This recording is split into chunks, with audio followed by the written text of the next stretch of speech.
Continuamos en Conexiones y hoy en La Valleja, en Minas, estamos con un profesor de historia y no cualquier profesor de historia. Nos encontramos con Oribe Pereira, un hombre que sabe muchísimo de estos temas. Oribe, antes de entrar y darte la bienvenida, contame en 2 palabras dónde estamos. Bueno, estamos en el centro de la ciudad de Minas, estamos en el antiguo Hotel Garibaldi. Exacto. Se llamaba así, hoy es Hotel Verdún. Un edificio muy acogedor, con una atención excelente y que es un referente dentro de lo que es el menú de alojamientos en la ciudad. Sí, yo quiero ir fundamentalmente imaginemos esto hace, no sé, 100, 200, 300 años. ¿Qué era esto? ¿Sierra pelada, sierra pura? Bueno, hace un poco más de 200 años era lo que se conocía como las costas del San Francisco, sí, ¿no? De las minas del San Francisco, que va a originar una intención fundacional por parte del virrey Juan José de Vértiz y Salcedo, virrey radicado en Buenos Aires, que da la orden, emite un bando fundacional el 8 de febrero de 1783. Mirá qué cosa interesante. En el 783 emite el bando fundacional en el cual ordena fundar una población, algo así como dice, en la mejor zona de las minas del San Francisco. Se conocía este lugar por una cantidad de viajeros previos. Había habido una intención de explotar piedra caliza en esta zona. Don Cosme Álvarez había hecho el emprendimiento comercial, fracasó. Había habido un inglés, Henry Pettivinit, que estuvo en 1755 recorriendo esta zona y quedó impactado por la cantidad de riqueza mineralógica que había encontrado.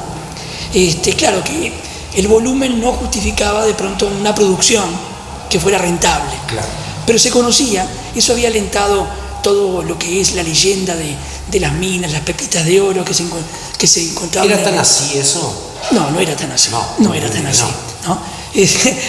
Don Santiago Dossetti, un escritor minuano, decía que el inglés Pettivinit se había transformado con estas informaciones, que él había encontrado tales y tales cosas, que con tantas riquezas, se había transformado en algo así como un mago que sacaba conejos, claro, de la galera y sacaba piedras preciosas de donde no había. Pero en definitiva, el motivo de la fundación de minas no estaba básicamente basado en eso.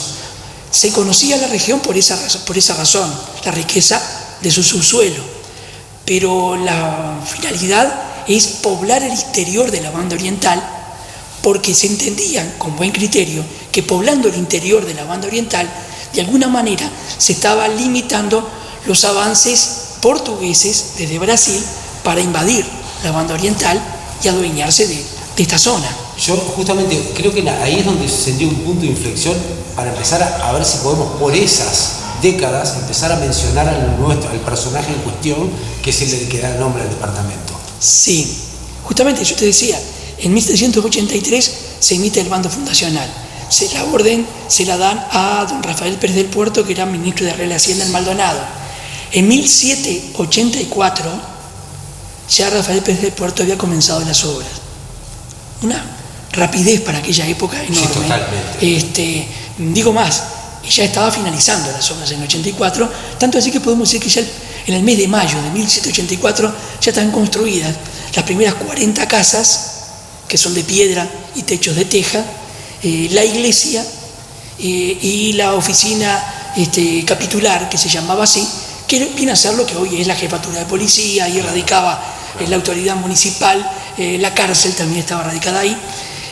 Todo eso fue un proceso fundacional que llevó un año en la construcción. Y vinieron 40 familias, en principio, a poblar esta zona. Dentro de ese contingente de pobladores fundacionales está el matrimonio de Manuel Pérez de la Valleja, oriundo de Bielva, español, y Ramona Justina de la Torre, que es oriental, es nacida en Montevideo, incluso en un censo de 1770 y algo la ubican habitando en las costas del arroyo de Pando. No sabemos cómo fue que se conocieron. El tema es que ellos se van a radicar acá y el 24 de junio de 1784, día de San Juan, sí, yo me imagino que la población estaría por primera vez preparando las festividades de San Juan, claro, las fogatas en el frente de las casas, las cédulas en la noche. Bueno, el día de San Juan nace el primer hijo de este matrimonio, Juan Antonio, que le van a poner Juan por el santoral y Antonio, que es el nombre del abuelo materno. ¿Cómo es ese núcleo familiar? ¿Es el primer hijo de hermanos? ¿Cuántos? Pues nos van a ser 9 hermanos. 9 en total. 3 varones, 6 mujeres. Juan Antonio es el mayor. Hermanos varones está Manuel, otro héroe de la independencia, sí, integra el núcleo 33 orientales. Sí, por supuesto. Y Fermín, que es muy interesante, la personalidad de Fermín La Valleja, que en algún momento si querés lo vamos a comentar. Y después hay 6 hijas mujeres: Rosaura, Juliana, Antonia, Josefa, y 2 gemelas, Marcelina y Francisca, que por mucho tiempo, mirá que las cosas, como a veces en la investigación histórica uno descubre detalles que pueden definir una situación. Por mucho tiempo se creyó que Marcelina y Francisca eran un nombre. Ajá. Porque el sacerdote, cuando las inscribió, no puso la coma, separando los nombres. Pero después, investigando la vida de esta familia, nos encontramos que Marcelina y Francisca, las dos tuvieron un protagonismo muy importante, porque capitaliza la atención en todo este tema Juan Antonio, porque obviamente es el libertador, claro. Pero los La Valleja son un ejemplo en todo el continente, un ejemplo de una familia comprometida con un ideario, vivió las zozobras que en aquella época significaba defender un ideario libertario, y tuvieron suerte muy variada, con jornadas muy, muy difíciles y muy pocas de sosiego, por defender esta iniciativa. ¿En qué se destacaba cuando era pequeño? Mira, ¿tenía algún destaque él? Mira, sí, imaginémonos la villa de la Concepción de las Minas, con una población muy pequeña, te digo, 40 familias iniciaron el proceso, después va a ir aumentando, pero dentro de esas familias... ¿Y algo de personas? Mirá, no. Tenemos que estar hablando de menos de 200 personas. Mira, te digo que esto que también encontramos en la investigación de la Fundación de Minas. La primera autoridad cívica y militar que tuvo Minas fue un sargento de dragones, Juan Bautista Rondó. Es un francés que está al servicio de la corona española. Es el padre de José Rondó, el general José Rondó, que fue importantísimo en toda nuestra gesta independentista. Lo que podemos sacar en conclusión, porque Rondó se radicó acá en Minas, obviamente con su familia, podemos sacar en conclusión que, aunque tenían una pequeña diferencia de edad, Juan Antonio La Valleja y José Rondó se conocían por haber sido vecinos en Minas. Esas cosas que después con el tiempo... ¿En qué se destaca acá? No, mira, acá la actividad, cada familia recibió 2 suertes de estancias, le llamaban así. Los La Valleja van a recibir una suerte de estancia en la margen izquierda del arroyo San Francisco. Estamos hablando de los que hoy conocemos nosotros como los cerros de La Valleja, que están muy próximos aquí a la ciudad. Después tiene otra suerte de estancia en las nacientes del río Santa Lucía, Y ellos después van a adquirir otro campo en la zona del Chileno, próximo a Casupá. ¿Cuál es la actividad que desarrolla esta familia? Es la pecuaria, básicamente la pecuaria. ¿Cómo se educan estos hijos en aquella época? Y está en manos por lo general de la madre, que es la que puede estar enseñando si sabía leer y escribir. ¿A qué se dedicaba el padre? El padre al campo, la actividad agropecuaria, básicamente pecuaria. Sí. Bien, hay un maestro en 1790 bien digo, Romualdo Gimeno, que se estilaba en aquella época, los preceptores se instalaban en una localidad durante 3-4 meses y enseñaban a leer y escribir a los niños que obviamente pagaban los padres el servicio educativo. Y Romualdo Gimeno hace una relación de los alumnos que tuvo en 1790 en Minas, en la villa de Minas, y nombra varios con apellidos que están vinculados a los primeros pobladores, y nombra a Juan Antonio Pérez, conocido como La Valleja. Porque ese es otro tema interesante, es decir, el apellido viene a ser Pérez de la Torre, si nos ajustamos a la legislación que nosotros conocemos hoy. El nombre de La Valleja lo arrastra el padre desde su venida de España, incluso don Aníbal Barrios Pintos, un referente en la investigación histórica, historiador minuano, dice que el apellido de La Valleja figura ya en el siglo V en Europa. El tema es que Manuel Pérez de La Valleja va a originar que todos sus hijos sean La Valleja. ¿Sí? Situémonos en Juan Antonio. Sí. Un niño, un adolescente, siempre se forma en el campo, tareas agropecuarias. La enseñanza, como decía, se limita a aprender a leer, escribir y sacar cuentas. Eso era lo que se enseñaba. Si había otro cultivo intelectual, era porque el propio interesado o la familia procuraba que llegara algo más. La Valleja no es un hombre que intelectualmente pueda destacarse, sino que es un hombre de su tiempo. Claro. Tiene la cultura de su tiempo. ¿En qué se ocupa? La tarea del campo, pero a su vez trabaja en algunas estancias de la zona, trabaja como tropero. Que esto es fundamental en la formación, sobre todo en el ideario de La Valleja y el conocimiento que tiene de lo que en aquella época era la banda oriental.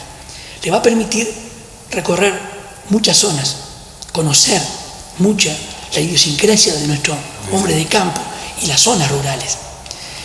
Como tropero, ya sea tropeando ganado, ya sea llevando en carretas cueros a Montevideo, en esa ida, ese viaje permanente a Montevideo, le va permitiendo ir conociendo también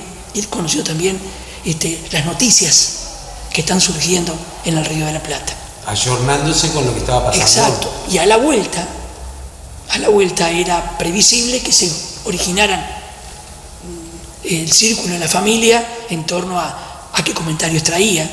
Para las hermanas, por ejemplo, comentarios hasta traía telas, le traía las cosas que compraba en Montevideo para que ellas de alguna manera pudieran vivirlo y disfrutarlo acá.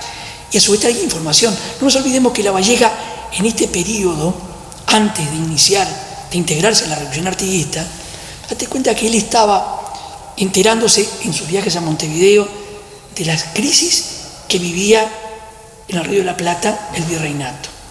Aparecieron acá los ingleses a raíz de las invasiones, a raíz de haber ellos perdido las colonias que tenían en América del Norte. Nos enteramos en esa época que atacan Buenos Aires, no se puede defender, no logra defenderse Buenos Aires de los ingleses, y Montevideo va a armar su ejército para reconquistar Buenos Aires. De ahí que venga el título que después le va a dar el rey de España de San Felipe Santiago, la muy fiel y reconquistadora, porque le permite a España recomponer el virreinato.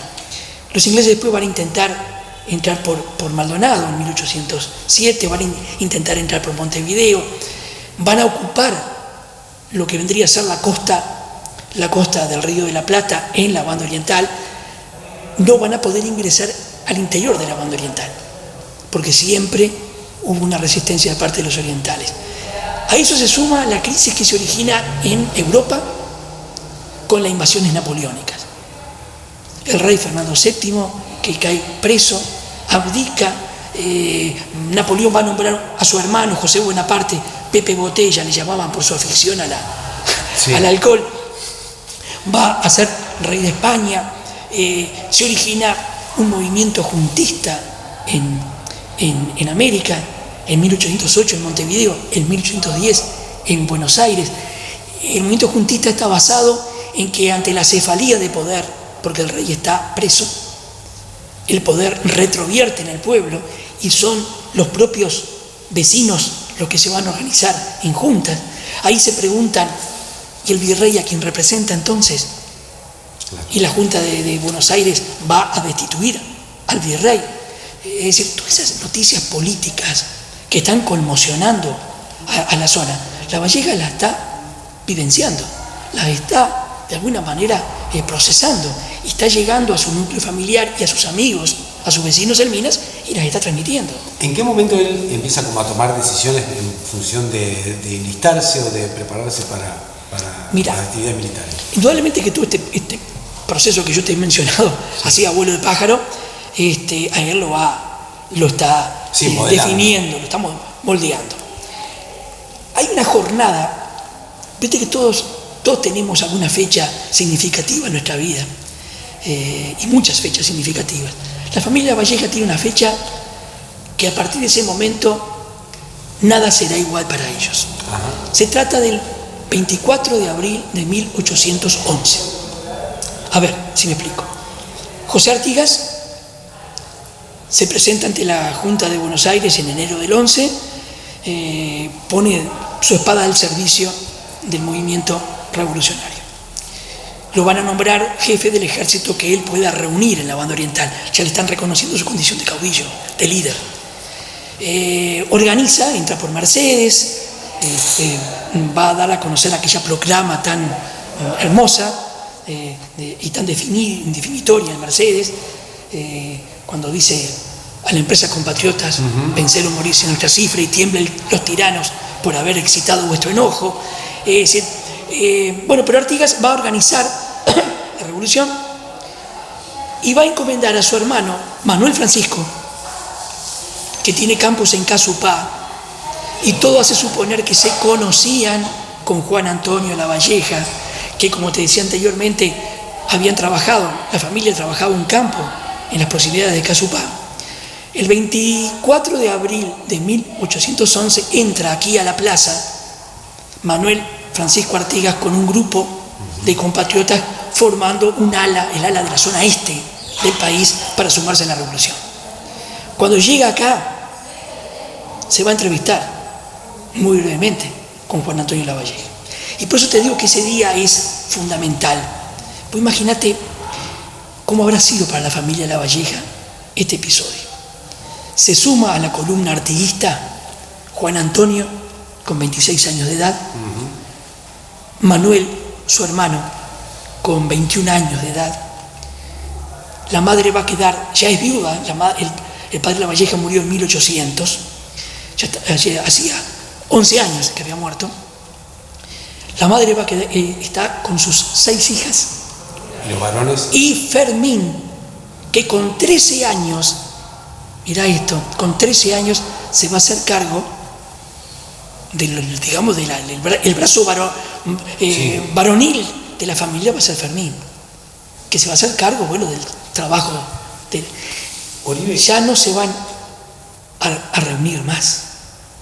Ahí se separó la familia. Claro, porque Lavalleja se suma, Lavalleja y Manuel, Juan Antonio y Manuel se suman a la revolución artiguista, van a terminar protagonizando la batalla, participando en la batalla de las Piedras, por el coraje y por la decisión que demuestra Juan Antonio. Artigas lo va ya a designar teniente, ya lo va a... Entonces, ya la familia se va a reencontrar en el éxodo del pueblo oriental.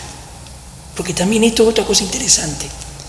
Los Lavalleja se van de Minas en octubre de 1811, cuando Artigas inicia el éxodo, en el padrón del éxodo.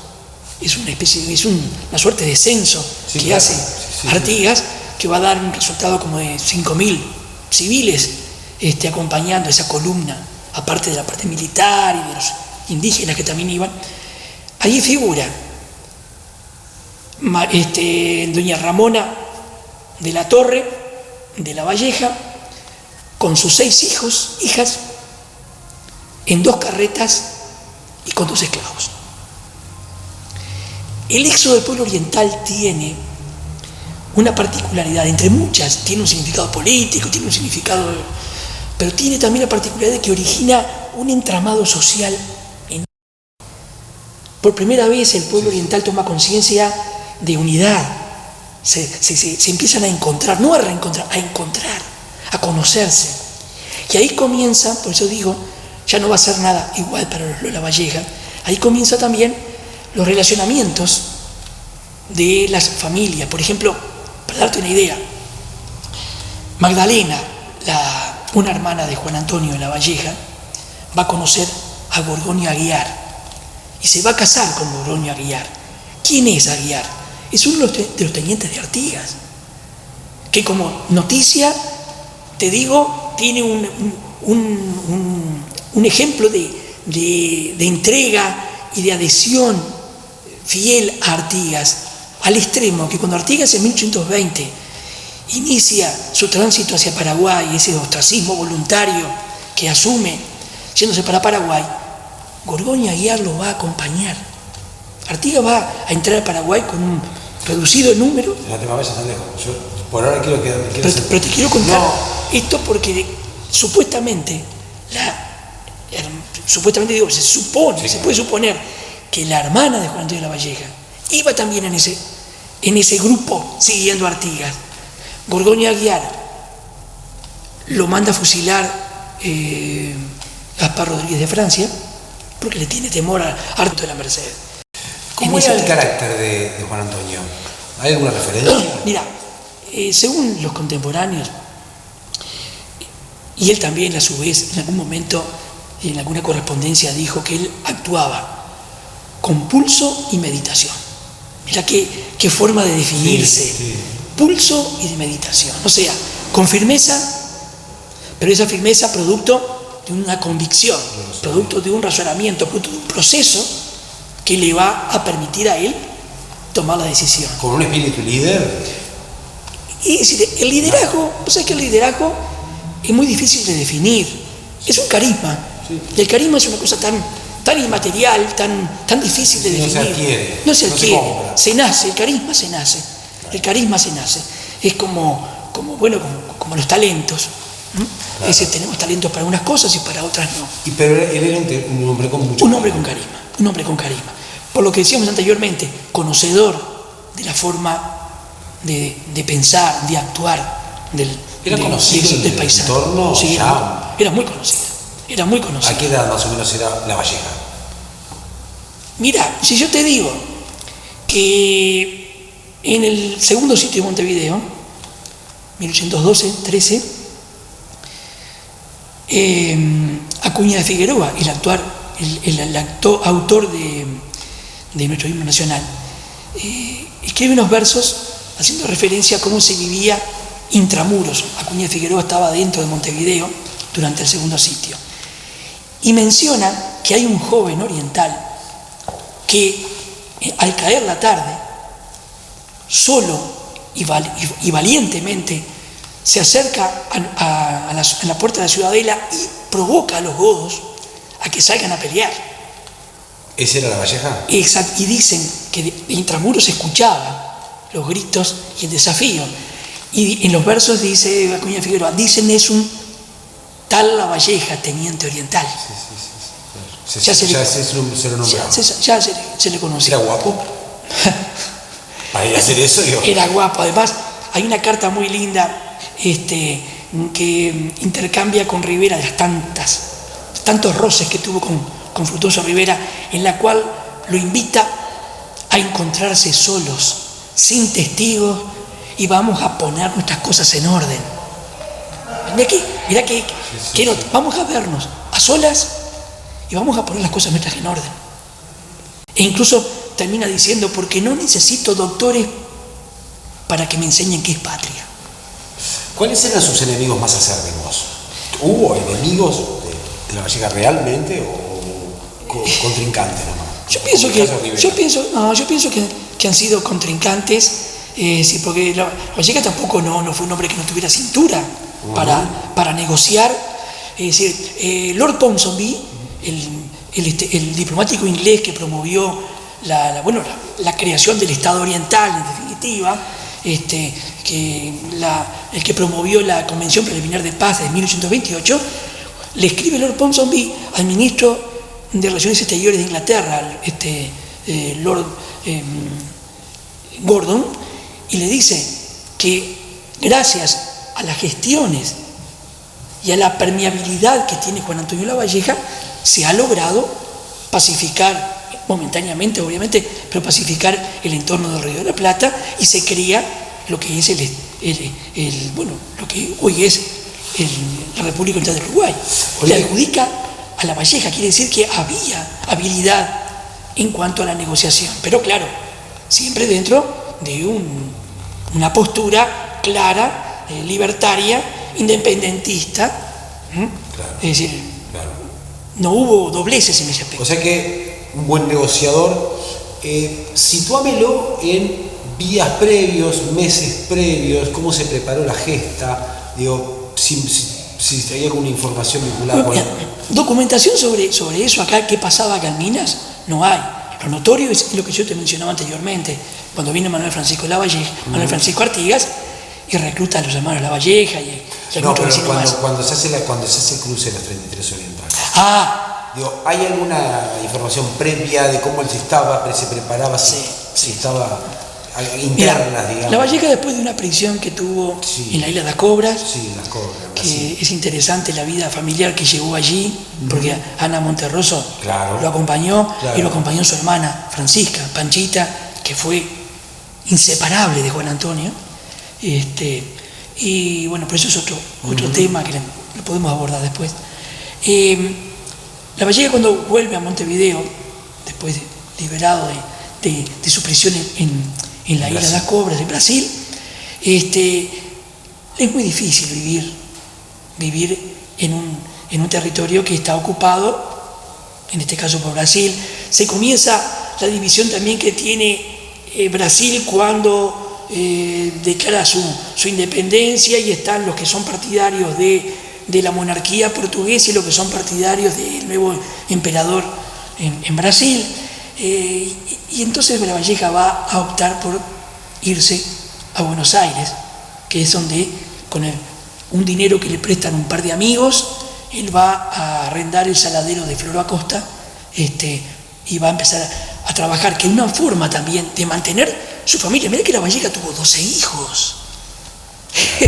No debe ser fácil para un hombre que vivía en la zozobra de la revolución y permanentemente lejos de su entorno, de su casa. Es decir, y poder mantener su familia con las demandas que eso significaba. A eso agregale que los portugueses o brasileños no le sacaban los ojos de arriba, porque indudablemente era un hombre que había que estar atento no desconocían su condición de liderazgo. Distinto a lo de Rivera, que estaba al servicio de Lecor, del Barón de la Laguna. Por lo tanto, Rivera no era tan peligroso para los brasileños y o portugueses. Cuando se radica en Buenos Aires, él va a tomar contacto con sus antiguos compañeros. En la sastrería de Villanueva, es una sastrería, actualmente allí funciona el museo de juguete de la ciudad de Buenos Aires. Yo tuve oportunidad en el 2010 de estar allí. Su lugar obviamente no tiene nada que ver con lo que era, pero para uno es emotivo. Tuvimos el gusto y el honor de llevar una plancha de mármol de este departamento, en el cual está inscrito que ahí se reunía Juan Antonio Lavalleja con un grupo de patriotas. Estaba Luis Severino de la Torre, que era el gerente de la sastrería, iba Manuel Oribe, Manuel Lavalleja, iba Pedro Trapani, que es el amigo y consejero íntimo de Juan Antonio. No hay otro en toda la historia, por lo menos documentado, con el cual Juan Antonio tenía un diálogo más que coloquial, la persona que se permitía aconsejar, se permitía recriminar, se permitía observar y se permitía también alentarlo. Bueno, en fin, se originó un grupo. Allí fue donde el francés Goulou diseñó la bandera de los intereses orientales, la diseñó allí, esa bandera que lamentablemente perdimos y nunca más. Qué buen punto sería tener algunas teorías que hay, ¿no? De dónde puede estar, quién es, pero queremos desarrollar. Lo que yo una vez escuché sobre eso es que de acuerdo a la calidad de la tela y de acuerdo a la antigüedad que tenía, se tomó, digamos, contacto con el medio ambiente, con la atmósfera de ambiente, se ha de haber perdido. Lamentablemente yo pienso que hasta los responsables de ese sacrilegio que fue haber robado la bandera, creo que ni ellos mismos saben hoy lo que perdimos. Lo que perdimos y por dónde anda ese documento histórico, porque en definitiva es un documento histórico. Pero te decía que ahí conspirando todo. Se comienza. Después, ese saladero que trabajaba La Valleja permite darle trabajo a algunos compañeros, y ahí comienza a gestarse la Cruzada Libertadora. Apoyo muy importante, no solamente en lo económico, sino también en lo logístico, se tuvo de Juan Manuel de Rosas. Juan Manuel de Rosas, con el pretexto, mirá vos, era un estanciero muy importante en Argentina, con el pretexto de comprar ganado, cruza a la provincia cisplatina, a nuestro país en definitiva, y empieza a tomar contacto. Porque nadie puede pensar de que La Valleja cruzó con casi 40 hombres, porque esa teoría de los 33 es otra historia. Nadie puede pensar que cruzó con ese puñado pensando enfrentar al imperio. Sí, sería demasiado desquiciado. Había toda una organización previa que se sabía. Tanto se sabía que, mira vos, Lecor sabía que iban a invadir. Lo que no se sabía era dónde, pero que cruzaba el servicio secreto de aquella época. La información estaba. La información estaba, se sabía que iba a haber un intento revolucionario. La prueba está que lo que conocemos como el abrazo de Monzón, cuando se encuentra Rivera con La Valleja en Campos de Monzón, campos que eran de un tío de Leonardo Olivera, el lugarteniente de Rivera, Rivera iba con ese rumbo, ordenado por Lecor, a cortar, a interrumpir el avance de La Valleja. Después en Monzón se produce el encuentro con todas las connotaciones que hay versiones muy diferentes, que fue lo que pasó en Monzón, ¿verdad? Es decir, hay una carta de Rivera, si bien digo de Rivera, no recuerdo aquí compatriota, en el cual le dice el 28 de abril estamos juntos con mi compadre Juan Antonio. Esa es, vamos a decir, la versión que da Rivera del episodio.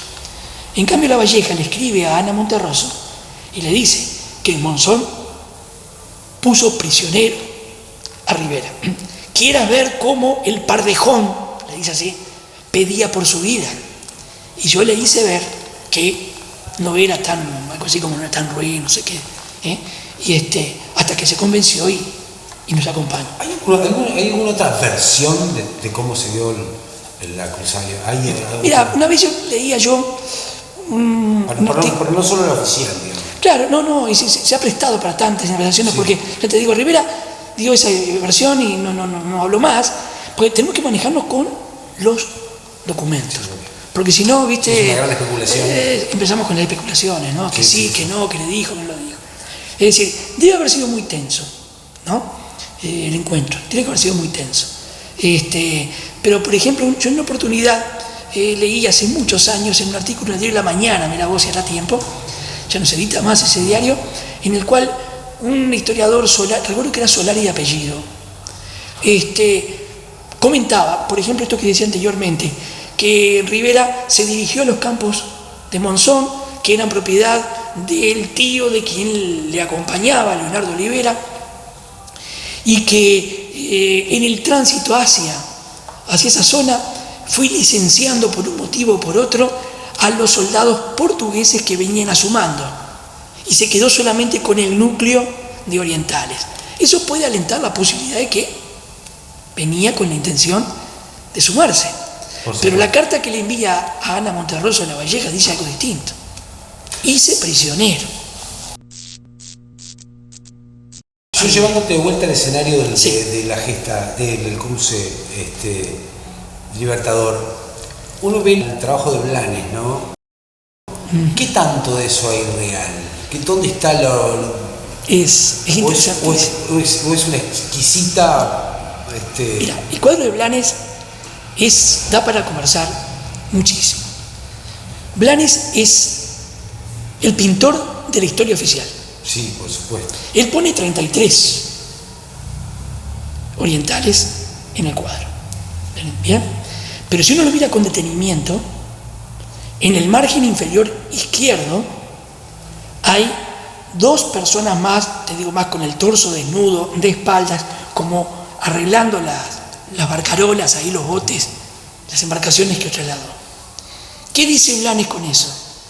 Acá están los 33 de la historia oficial, pero miren que eran más. Vos decís que hay un submensaje sobre él. Exacto. Para Pero saber. además yo invito a la televidente que mire el cuadro con detenimiento. Ángulo inferior izquierdo. Ahí hay más gente. Hay más gente. Pero vos lo que estás diciendo es que el mensaje lo da Blanes. Lo da Blanes. Todos saben. Es más, la lista oficial de los 33 orientales, porque cuando entró la vida independiente del Uruguay, se dispuso una pensión graciable para los integrantes del grupo que desembarcó en la Graciada. Algunos estaban en una situación económica muy precaria y se la merecían, la necesitaban. Y ahí, yo no te exagero, hay como 5 o 6 listas. Se presentaron. En la época de la colonia se recibía por resolución virreinal o de autoridad real competente. Y después también, obviamente, había las comercializaciones propias de tierra. Pero fueron tantas los quiebres institucionales que tuvo nuestro país en los primeros años de la vida independiente, que era muy común confiscar las tierras de los revolucionarios.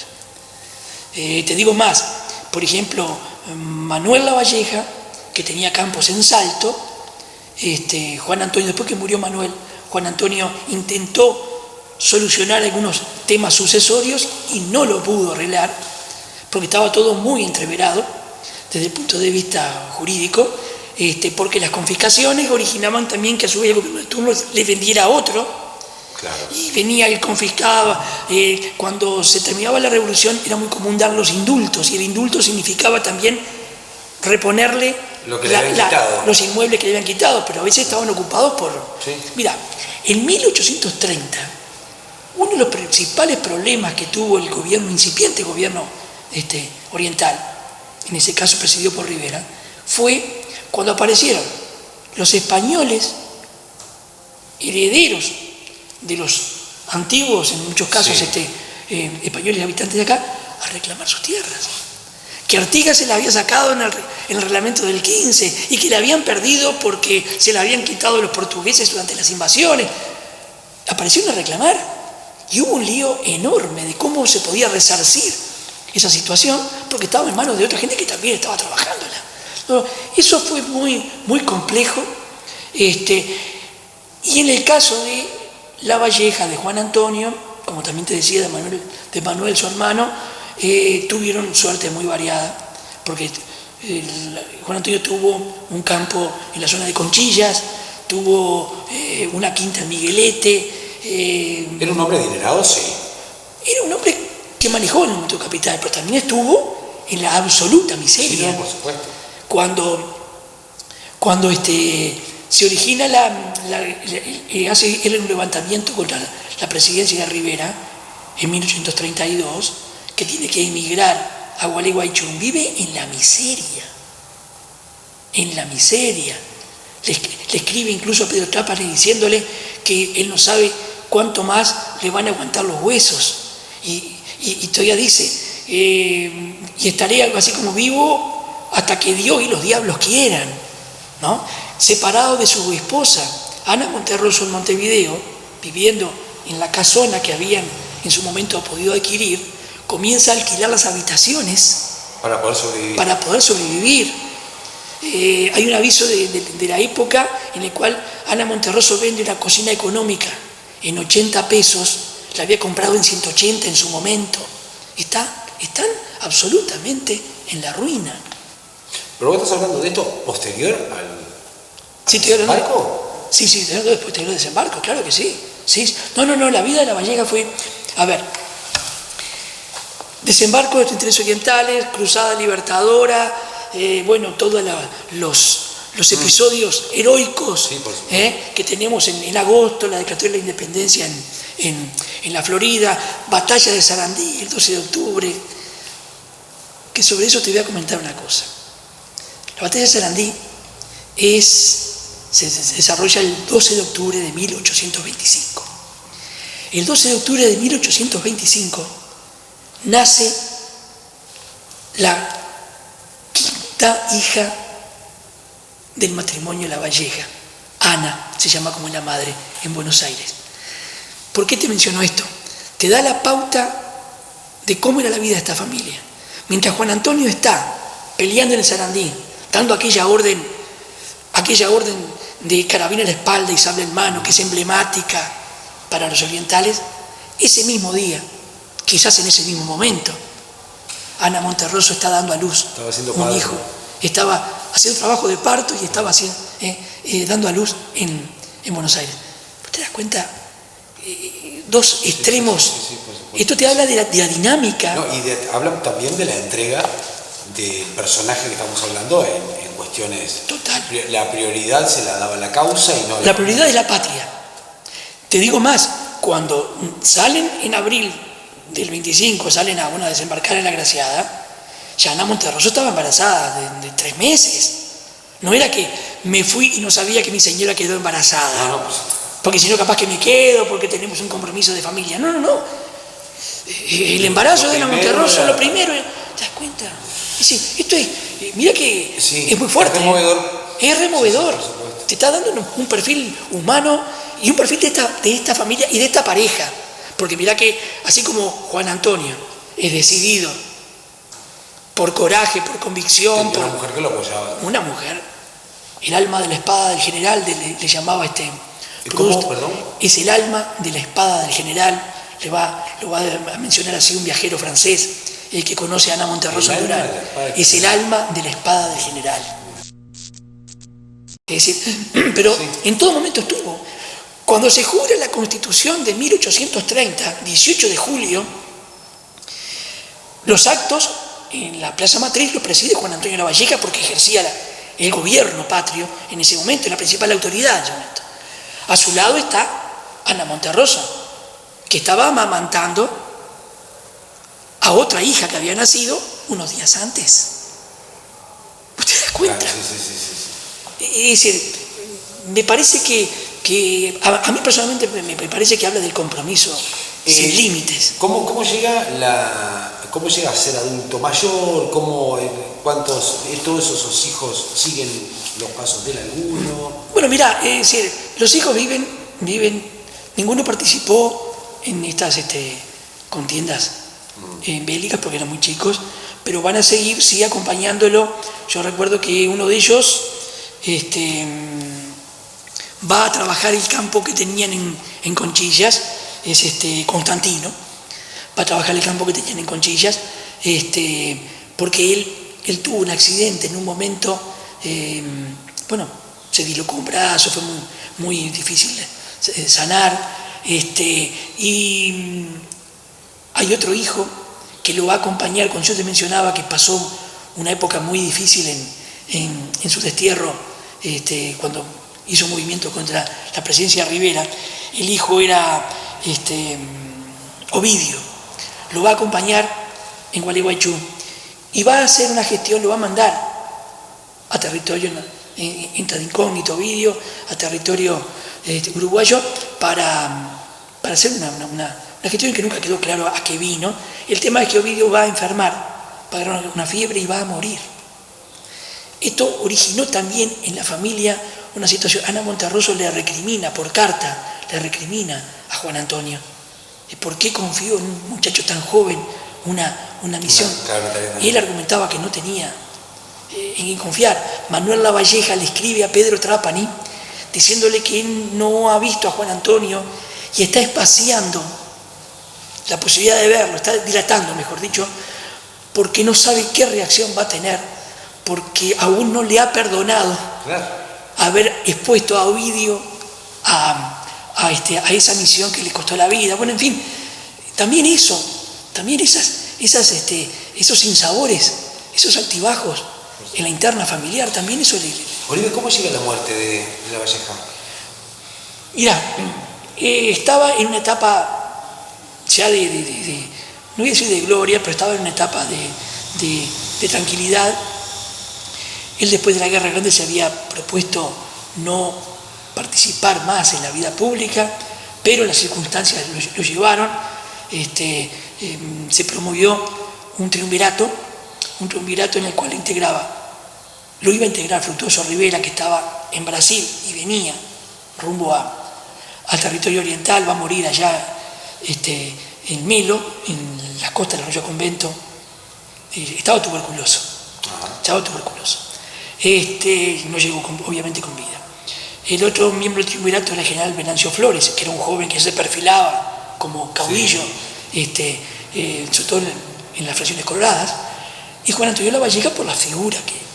Y estaba trabajando en el fuerte, que era la casa de gobierno de aquella época. Flores se hacía cargo del ejército y la parte gubernamental administrativa la manejaba Juan Antonio Lavalleja, y una tarde, es el 23 de octubre del 53, tiene un desmayo en el despacho, estaba atendiendo unos asuntos administrativos, tiene un desmayo, inmediatamente lo atienden, fue un derrame cerebral. Murió. ¿Qué edad tenía? Era ya un hombre de 70 y tantos, la verdad que no...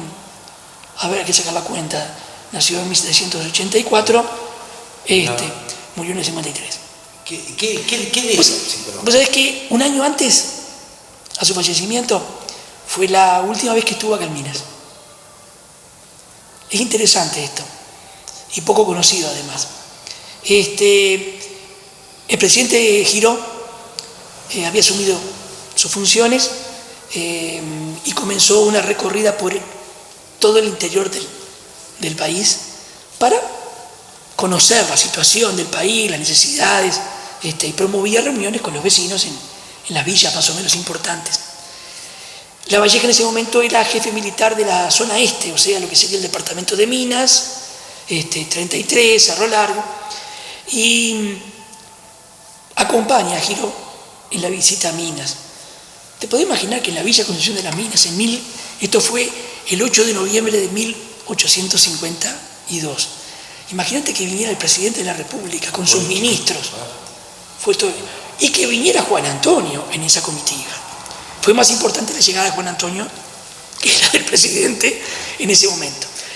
Vos sabés que fue tan emotivo para Juan Antonio Lavalleja esa circunstancia, porque se reencontró con sus viejos vecinos, con la emoción que eso significaba, se reencontró con el paisaje de su niñez y su juventud, se reencontró con la villa, que tuvo un pequeño desmayo de tantas emociones. Tuvo un pequeño desmayo, en fin, se recuperó rápidamente y durmió esa noche en su casa natal. Como que estaba volviendo a su... Exacto, ¿hace cuánto recuerda? Es posible, porque no volvió más, no era el año siguiente, y te decía que de ahí, después de esta circunstancia, ese día que estuvo acá, en 8 de noviembre del 52, después de ahí es que se va rumbo a Salto a tratar de arreglar esos temas sucesorios que había dejado Manuel, su hermano, y que no pudo encontrar solución. Y de ahí es que promovimos en algún momento con la Comisión de Residentes de Lavalleja en Montevideo, nosotros colaboramos en la gestión, para que el gobierno departamental, que lo hizo en definitiva, declara el 8 de noviembre el Día del Lavallejino. Lo tenemos como ya incluido en el calendario departamental, es decir, destacando justamente el lavallejino y sobre todo aquellos minuanos que se han ido y que no olvidan el terruño, destacando de alguna forma la última vez que tuvo Juan Antonio Minas. Ya trayendo a la actualidad, ¿qué legado deja La Valleja La Valleja de hoy, oh, mira, de hoy? Me pones el dedo en la llaga, porque yo creo, y es una opinión muy personal, pero con algunos amigos la compartimos, que los minuanos conocemos poco a Juan Antonio La Valleja, poco. Relativamente poco tiempo, que el 24 de junio, fecha del nacimiento de Juan Antonio La Valleja, se haga evocaciones significativas. No quiere decir que no se hicieran antes, pero que se hagan, que se destaque de alguna manera. Es decir, conocemos poco la vida de Juan Antonio, es decir, no hemos tenido, me incluyo, no hemos tenido esa precaución. Uno que ha tenido la posibilidad de viajar a otros lugares, que uno ve que los personajes del lugar se destacan, se vivencian, el vecino conoce, sabe. Nosotros acá, es una opinión estrictamente personal, no quiero con esto comprometer nada más que lo que yo digo, noto que conocemos poco. Nos quedamos con aquello de que es el Libertador. Bueno, pero el Libertador llegó a esa condición después de un proceso enorme. Soldado artiguista. Mira, el epitafio que hay de él en su tumba en la iglesia matriz, es decir, es muy elocuente. Dice en una plaqueta que es muy pequeña, pero dice: sirvió 42 años a la patria, ocupó los destinos más altos, ganó la batalla de Sarandí y murió pobre.